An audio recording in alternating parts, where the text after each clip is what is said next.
তার ছোঁয়ায় অন্য মাত্রা পায় পুজো। তার সৃষ্টি আলাদা করে নজর কাড়ে ভিড়ের মধ্যে। পুজোর থিমের কথা উঠলে যে নামগুলো সবার আগে মাথায় আসে তার মধ্যে অন্যতম সনাতন দিন্দা। এবারও পুজোর আগে কাজে ব্যস্ত তিনি। তবে এবছরটা অন্য আর 5টা বছরের মতো নয়। এবারের পুজোর আনন্দকে ছাপিয়ে গিয়েছে প্রতিবাদের আবেগ।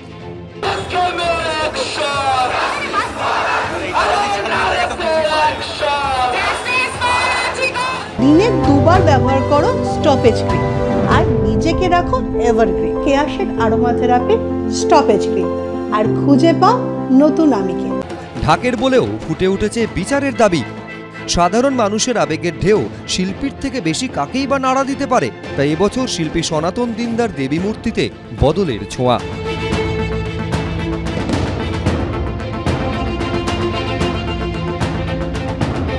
বাঘাযতীনের বিদ্যাসাগর সেন্ট্রাল ক্লাবে শিল্পীর তৈরি দেবী মূর্তিতে সিংহের উপস্থিতি দেবী দুর্গার বুকের ওপর।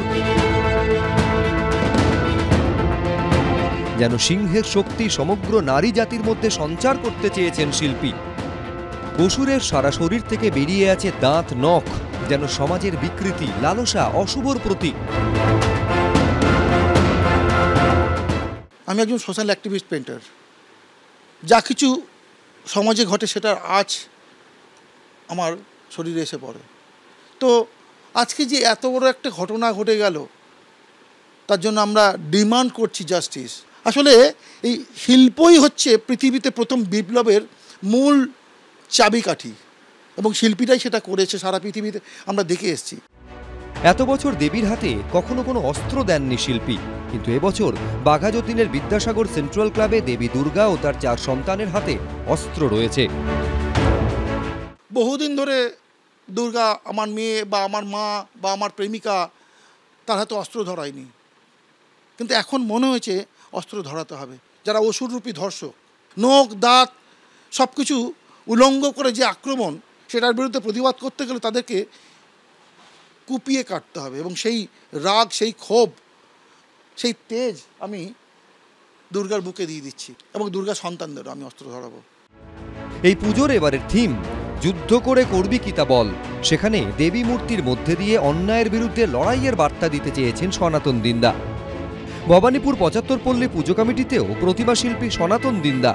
এখানে দেবী মূর্তির অসংখ্য মুখ, এক দেবীর মধ্যেই যেন রয়েছে হাজারো তিলোত্তমা। তুলির আঁচড়ে তিলোত্তমাদের যন্ত্রণাকে ফুটিয়ে তুলতে চেয়েছেন তিনি। আজকে কলোনি তিলোত্তমা হয়ে উঠছে। তিলোত্তমা হয়ে উঠছে এই কারণে প্রত্যেকটা ঘরে ঘরে, প্রত্যেকটা অঞ্চলে, প্রত্যেকটা মাঠে ঘাটে, বন্দরে বন্দরে একটা করে তিলোত্তমা 10 হাত নিয়ে জন্মাচ্ছে। এটাই আমার পরিকল্পনা ছিল। তার প্রতি আমাদের ভালোবাসা।